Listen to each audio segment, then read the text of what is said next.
I believe that I found some great news potentially for the future of Aerodrome. And even though nothing I say is financial advice, why do I think so? It's because we take a look at this article right here by the Daily Hodl. We'll see that, again, according to them, Coinbase acquires blockchain startups team to enhance privacy efforts on the Base network. Now, why is this crucial?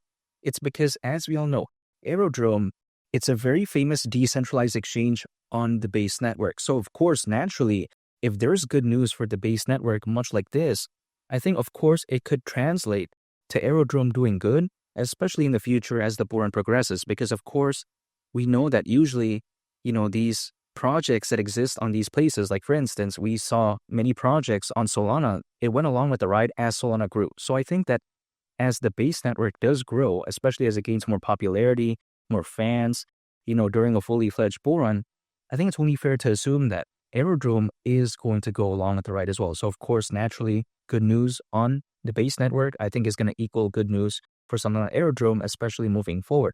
Now, keep in mind, I've been saying this throughout this whole time. I've been saying that the Base network, even though it's not the most interesting or the most, flashy or the most revolutionary layer 2 out there when it comes to Ethereum, I still do believe that this holds a very special place because, again, it's Coinbase's layer 2 network. Now, you got to think about that. Coinbase is massive.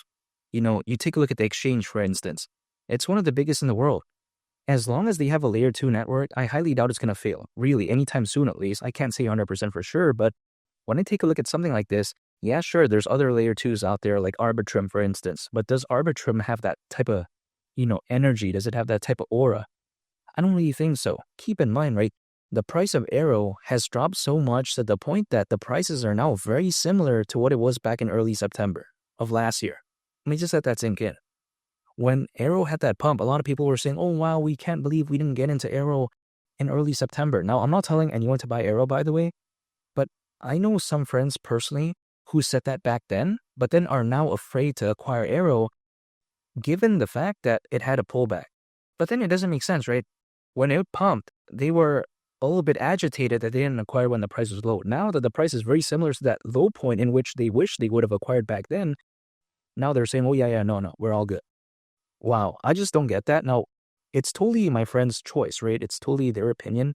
I can't tell them to do this or do that or tell them to buy AERO or something like that. But personally, for me, I'm not going to stop. I'm still going to be dollar cost averaging because, again, $25 is still my price target for this sport. It makes no sense for me to quit. I made it this far. Why would I give up as of right now? That makes zero sense to me. I mean, if I gave up months ago, then okay, maybe. But then I made it too far. I'm not going to quit. I'm still going to believe in this. I still believe in its future. And anytime I do an income, acquire, hold, and I just wait because I think better days are ahead. And when you take a look at Aerodrome, I still believe that its native token called AERO could hypothetically go to the price of $25 during this bull run.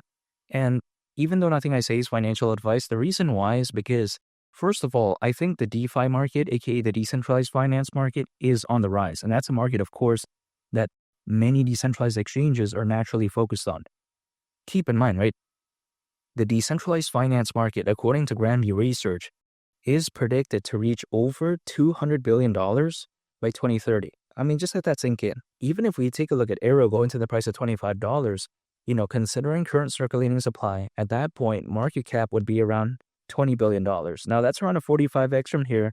But before some people may think that this is outlandish, take a look at Uniswap's native token called Uni, right?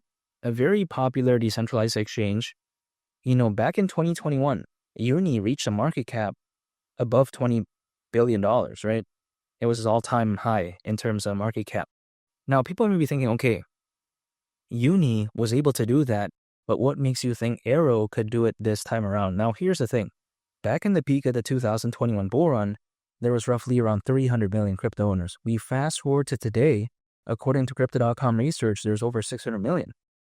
So that's basically double. I mean, just from the sheer amount of crypto owners, also the Ethereum ETF, the Bitcoin ETF, the number of institutional investors, the amount of enterprise adoption, just the overall sentiment overall, I think it would only be fair to assume that this bull run could just be a lot more legendary. Now, it's going to take some time because we do know that usually altcoins, as a worst case scenario, they typically peak around 18 months after a Bitcoin halving event. Now, again, this is based off history, but in my opinion, 18 months is actually not that much longer from the last Bitcoin halving event because The last Bitcoin halving event happened in April of last year, so 18 months actually on October this year. Still not that long, right? In my opinion, the grand scheme of things. And even according to Charles Hoskinson, who not only is the co-founder of Ethereum, but the founder of Cardano, even he predicts that in the next 1 to 2 years from November last year, he did say that he could very well see in that time frame Bitcoin reaching anywhere between $250,000 all the way up to $500,000. I mean, wow. Could you imagine that? Even if Bitcoin doesn't reach $500,000, which is very optimistic, but we never know, right? Even if it doesn't reach that, let's say it just reaches 250,000. Even at that point, could you imagine what happens to something like AERO? $25 may seem a little bit bearish at that point, in my opinion at least. Now, only time will tell because each cycle is going to be different. But again, I do believe that when it comes to AERO, I just don't want to give up on it. It makes no sense. And again, $25 is still my price target for AERO during this bull run, and I really can't wait. It's just a matter of time, and I'm very bullish on the base network. And make sure to subscribe if you gain value from this video. Greatly appreciate it. It's been Lee the Captain, and I'll catch y'all on the next one. I'm out. Peace. Bye.